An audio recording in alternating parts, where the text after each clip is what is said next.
ያለፉት 8 ወራት የኢኮኖሚክ እንቅስቃሴዎቻችን በሙሉ በእያንዳንዱ ኢንዲኬተር በብልጽግና በኢህአደግ በደርግ በሚባል ደረጃ ሳይሆን በኢትዮጵያ ታሪክ ውስጥ ታይተው የማይታወቁ ውጤቶች ተመዝግበዋል።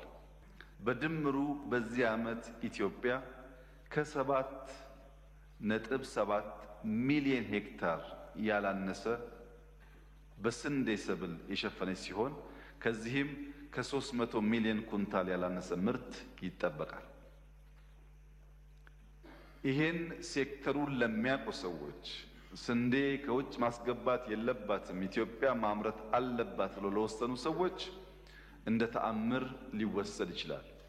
ዛሬ ኢትዮጵያ በአፍሪካ ከፍተኛው ስንዴ አምራች ሀገር አድርጓታል። ይሄ ጉዳይ የሚያማቸው የሚያቀረሻቸው የሚያቃጥላቸው ሰዎች ያሉ ቢሆንም እውነታው ይሄ ነውና መዋጥ ይኖርበታል። በአፍሪካ አንደኛዋ ስንዴ አምራች ኢትዮጵያ ናት ዛሬ።